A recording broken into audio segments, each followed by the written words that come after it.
Could you please disappear from our site? I was told this by the bride when I attended the wedding of my doctor brother and the company president's daughter. My place card read, high school graduate. It seemed I wasn't welcomed not only by my doctor father and brother, but also by the bride who would become part of our family. In despair, just as I was about to leave, someone approached me and whispered. Shall we ruin that company? I nodded firmly at that voice and finally made up my mind. My name is Kent Alexander, 40 years old. I'm single. I have a younger brother, 2 years younger than me. His name is John. Unlike me, a high school graduate, he is an excellent student and an all-around athlete. Truly gifted both academically and athletically. My parents have high hopes for his future. Our family has been doctors for generations, and John was on his way to becoming one too. Our father is a doctor, and our mother is a nurse. However, I have been sickly since childhood, and right after graduating high school, I had surgery scheduled, so I couldn't go to college. My mother felt sorry for me and always stayed by my side. But my father and John were quite harsh, saying I was too dependent on her. They said unreasonable things like my sickness was due to my weak mind. Many times, I wished I could have been born healthier. But if I said that, my mother would blame herself, so I held it in. Besides, I wasn't the type to give up just because I was sick. Once I had surgery and settled down, I would do what I wanted to do. Someday, I wanted to live freely without relying on my family. If not aiming to be a doctor meant not being recognized as family, I would leave my family as soon as possible. I had made up my mind about that. After graduating high school, I successfully had surgery and put my plan into action 6 months later. I started with a part-time job at a restaurant. I was worried if they would hire a high school graduate like me, but they gladly accepted me, saying they didn't care about my educational background at all. Apparently, my bright smile made a good first impression, and that was why the manager decided to hire me. I hadn't been conscious of it at all, but the joy of being hired filled my heart. I learned the job of a hall staff with all my might and mastered the art of customer service. Before I knew it, I had turned 20. During that time, I saved some money and started living alone, significantly reducing the time I spent with my family. When I started working, my father and John said that nothing would work out for a high school graduate. But when I decided to live alone, they let me go without saying anything. I expected them to say I wouldn't be able to continue living alone. So it was surprising. But now I was living prosperously away from my family. I occasionally kept in touch and met with my mother to hear about my father and John's subsequent lives. John had graduated from medical school and became a doctor. He was running the hospital together with my father, inheriting it from him. Thinking about how John could complete the job of a doctor under such a strict father made me reflect. There has always been a clear difference between me and John since childhood. It made me realize it once again. But I couldn't afford to be depressed. I was just doing the job given to me to the best of my ability. I reconsidered and worked with all my might. Before I knew it, I had turned 39. A lot had happened during that time, but I spent every day meaningfully. Then, surprising news came to me, who always returned to my parents' home every year during the Christmas holidays. John had a marriage proposal. The person who would become John's wife was the daughter of a company president, named Emily Watson. I heard this from my mother, not directly from John, with whom I was in contact. They were still engaged and planned to register their marriage and hold a wedding after my 40th birthday. I naturally thought I wouldn't be invited. However, something astonishing happened when I returned home for the Christmas holidays this year. You heard about my wedding from Mom, right? If you'd like, please come to the ceremony. Feel free to bring a friend. With these words, John handed me the wedding invitation. At first, I was extremely surprised because it had been so long since John reached out to me. However, as I accepted the invitation, I gradually realized the significance. I had been invited to John's wedding as a member of the family. I was so happy that I couldn't help but stare at the invitation, and John chuckled at my reaction. So, be sure to come on the day. I'll introduce you to my wife, Emily, before the wedding. It seemed John had work to do, and he hurried off after saying that. I was quite surprised by the change in him, but maybe John was trying to reach out to me in his own way. I decided to let go of the past. Now, I just wanted to wish the two of them happiness. As I looked at the invitation, I felt a deep sense of happiness, almost as if it were my own. Time flew by, and the day of their wedding arrived. Before the ceremony, John introduced me to Emily. She was friendly and polite to me, and I thought, John must have changed because he met her. My father's attitude towards me hadn't changed, but I was content just to have a better relationship with John. My mother seemed happy to see John and me getting along, and she smiled more often. Before I started living on my own, she had taken care of me a lot, so seeing her smile made me happy. After finishing the reception, I entered the venue with my mother. The place was filled with John's and Emily's colleagues and friends. I was overwhelmed by the sheer number of people, but I was impressed by their wide circle of connections. I felt proud of John, who had become a doctor, and wanted to wish John and Emily true happiness today. However, when I looked at the name card on my designated seat, I froze instantly. What is this? My mother, who was next to me, turned pale. Some people even chuckled at my name card. The name on my card read high school graduate. Who would do such a thing? It's us, Kent, the high school grad. Said a familiar voice from behind, making me gasp. Even without turning around, I knew who it was, but the despair was overwhelming. John, why did you do this to Kent? My mother turned around before me and asked. I turned to confirm with my own eyes, and there were John and Emily, laughing at me. I didn't want to believe they had done this, but seeing John's expression confirmed it. He was wearing the same look he used to have when he looked down on me as a child. Why? It's obvious, Mom. It's because he's just a high school grad. I never thought there would be a high school grad among the people joining our family. Emily was laughing at me alongside John. It was an unbelievable sight, but it was undoubtedly real. I suppressed the rising anger and questioned them.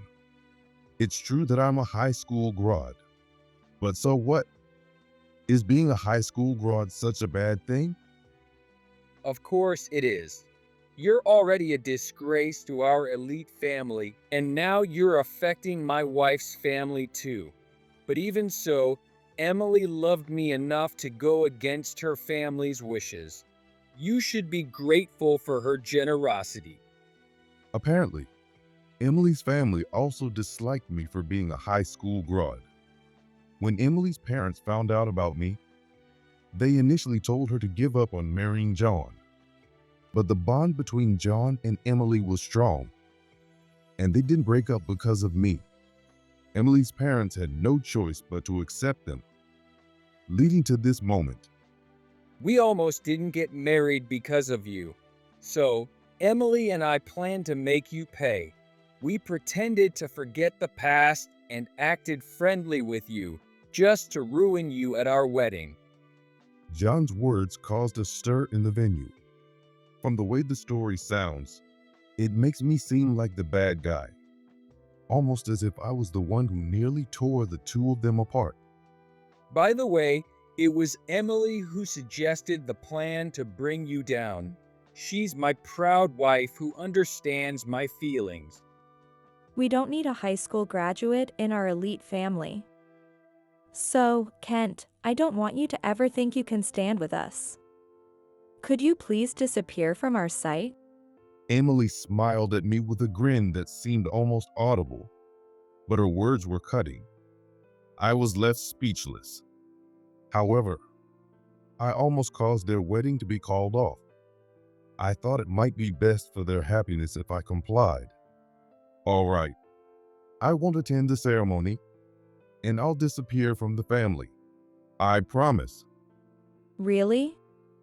Oh, I'm so happy. Thank you so much for respecting our wishes, Kent. We'll be sure to be happy. Right, John? Yeah, of course. Emily's words were filled with joy, and John nodded happily. The two of them walked away from me and headed to the stage to start the ceremony. I could only stare blankly at their backs. John's colleagues and friends quickly made their way to their seats. No one spoke to me, not even my mother. She was too shocked to know what to say.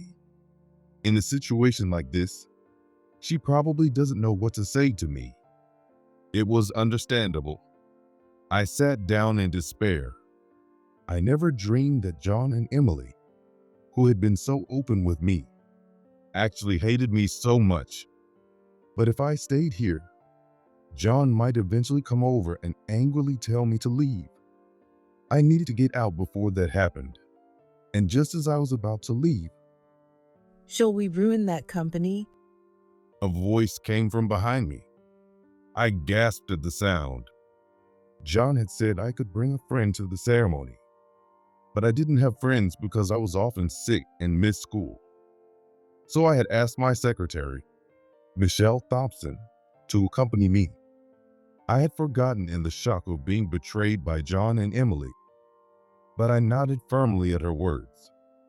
I had wished for their happiness so much, but now I was filled with a desire for revenge. Kent, who is that? My mother, sitting next to me, asked in confusion as she looked between Michelle and me. I realized I had never introduced Michelle to my mother. Mom, this is my secretary, Michelle Thompson. She came with me today. Secretary? But Kent, weren't you working at a restaurant? Sorry, Mom. I was late in telling you, but I already left the restaurant job and started my own company. I'm the president now. When I revealed to my mother that I was a company president, she was shocked. I had thought there was no need to talk about myself, but that might have been a mistake. If I had told John and Emily earlier that I had started my own company, this might not have happened. Thinking that, I stood up from my seat. I couldn't just sit here. In my sharp gaze, I saw John and Emily, who had just insulted me, radiating happiness. I left the seat with a card that read high school graduate and walked towards them. What are you doing? I just told you to get out of our sight. Why are you here again? Seeing me move to the stage, John said with an obviously irritated look. Then Emily, standing next to John, suddenly burst into laughter. Oh, Kent. Is it because you're a high school grad that you don't understand words? You're really pitiful. Emily's words made John nod, and they laughed at me again. But I remained calm and stared at them. The ones to be pitied are John and Emily. They have no idea they're about to be dragged into hell. There's one last thing I need to say. I haven't introduced the person who came with me today, so I thought I'd introduce her to you both. Huh? We don't care about your companion. They're probably just another high school grad, right? Ignoring John's and Emily's mocking laughter, I introduced Michelle. This is my secretary, Michelle Thompson. Since I don't have any friends, she came with me today. A high school grad with a secretary? Don't make me laugh. You probably just hired her for the day. Hired? No, I am the official secretary of the president. What? Michelle firmly denied John's ridicule. John and Emily were shocked to hear the word president from Michelle's mouth. Kent, the president? Michelle, you don't need to call him president just because he hired you. About that, let me make it clear. I am indeed a president. I took out a business card case from my suit pocket and handed them my card. They snatched the card and checked its contents. Sure enough, it had my name, company name, and my title as president. What's the point of a piece of paper? It must be a fake. Want to check? I pointed to the phone number on the card. John, clearly flustered, clicked his tongue and pulled out his phone from his tuxedo pocket, dialing the number of my company. After a while, a staff member answered. When John mentioned my name to confirm, they verified that I was indeed the president. John ended the call, trembling. Well, it was true, wasn't it? No way, it could just be someone with the same name. No, John, that's not it. What? It was Emily who first denied John's words. She had been silent and motionless since seeing my card. She is the president's daughter. Seeing my company name must have shaken her to the core. Her face had turned pale. What's going on? Why is Emily so shocked? Because the company on this card is a business partner of my father's company. Emily's shocking words stunned not only John, but everyone in the venue. A business partner? So what? Your father's company must be way above this one. No, it's quite the opposite. If my father's company loses this partnership, it could go bankrupt. No way. John was aghast at the harsh reality. Emily seemed to have accepted defeat and hung her head low. It seems I've proven that I am indeed a president. Ugh. John glared at me, clenching his fists in frustration, while I met his gaze with a triumphant look. However, deciding it wasn't worth engaging further, I shifted my focus to the dejected Emily. Emily, your father, Sam, who is also the president of your company, is on a business trip and hasn't arrived yet. He should be here soon to see you in your wedding dress, but I'm leaving now. Please give him a message for me. A message. Emily, visibly nervous, looked at me with wide eyes. She seemed like a foolish person as I watched her. Tell him I won't be dealing with your company anymore. You can explain the situation to him. If you do that, my father's company will go bankrupt. That's too cruel. I don't mind. We're no longer family, just strangers. And it was you who told me to disappear from your sight. Rest assured, I'm good at keeping my word. I smiled as I said this, and Emily turned even paler, collapsing to her knees. Ignoring her, I turned my back on John and Emily and signaled to Michelle, who was beside me. Michelle, I have a task for you. Please terminate the contract with the bride's company immediately. Understood, Ken. Michelle and I descended from the stage. John's friends and colleagues watched us, but I didn't care. Mom, I'll be in touch. I'm leaving now. Returning to my seat, I spoke to my mother, who still looked shocked and couldn't believe what had happened. Then I headed towards the exit with Michelle, but someone appeared in front of us, blocking our way. Dad, what are you doing? So, you became a president? Even so, causing this mess makes you a curse on our family. It was my father who stood in our way. He seemed shocked to learn that I was a president, and his words were more harsh than usual, likely due to his agitation. He pointed to the stage where Emily was crying, with John trying to console her. It looked like I had ruined the wedding, but they brought this upon themselves. After all this time, you speak to me only to say that? I might indeed be a curse to you. Reflecting on my sickly past and present, I said this, but I now realize that something I didn't have back then was supporting me now. That's fine. I no longer expect anything from the family. There's no need to work together. I have something more important than family now. Looking at Michelle, she smiled softly, noticing my gaze.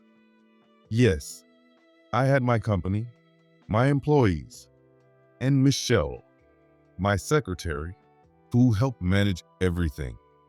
With trustworthy people by my side, I feared nothing. John and Emily brought this upon themselves. They're like devils in human form. Elite family? How long will you be trapped in such nonsense? A person's value isn't determined by their education or past. Whether your actions were right or not will be revealed in time. Damn you.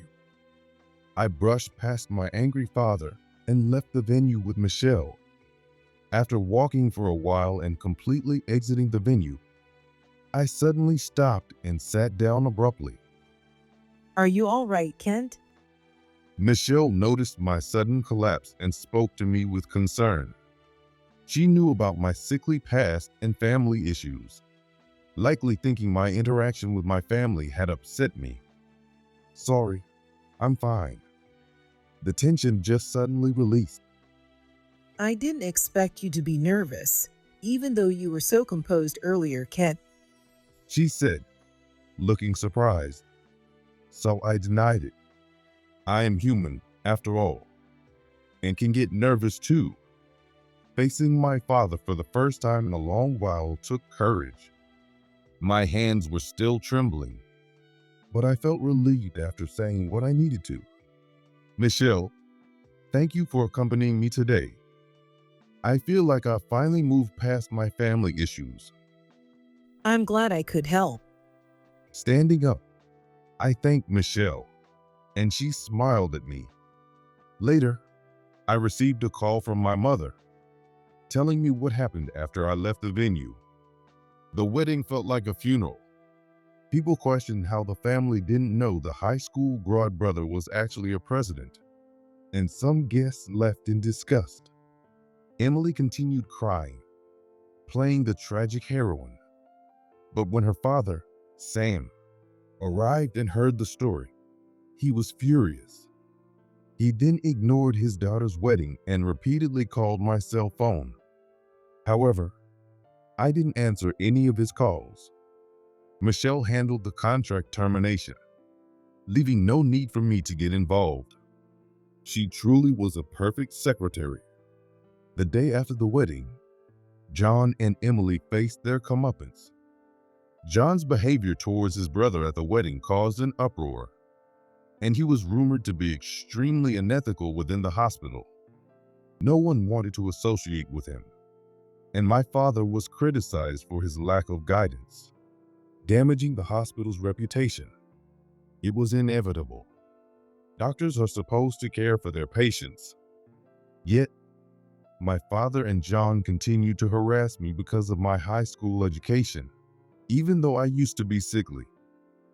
This behavior earned the disdain of other doctors and nurses at the wedding. Emily, who mocked my education alongside John, was fired from her father's company when our contract was terminated. She had been working there to become her father's successor, but she was disowned after losing her job. Sam tried to correct the course after our contract ended, but it was futile, and his company went bankrupt. Emily, with nowhere else to go, suggested living with John, but it wasn't that simple. If you hadn't proposed sabotaging my brother, everything would have gone smoothly. John blamed Emily, rejecting her and putting all the blame on her. Angered by this, Emily retorted. She argued that it was John's fault for bringing up that his brother was a high school graduate in the first place. Their arguments escalated, leading to a marital fight on their first day of marriage, and they eventually divorced. The hospital's reputation worsened, and the hospital run by my father and John lost patients and staff, finally leading to its closure. Neither my father nor John could find employment in the same industry, and they now work part-time jobs together. Emily, too, had to switch to night work, but her new job was tough for someone who used to be a president's daughter, and she struggled to keep it. I heard all this from my mother. She divorced my father after the wedding. We now live free from the constraints of my father and John. To repay my mother for taking care of me since I was little, I gave her a luxurious apartment. She said it was too much for her, but after all the love and care she had given me, it was the least I could do. I'm glad you could show your appreciation, Ken. Michelle said with a smile after hearing about my family. She's a remarkable person, not showing off her contributions, despite being the reason for much of my success. As a president, I'm not perfect.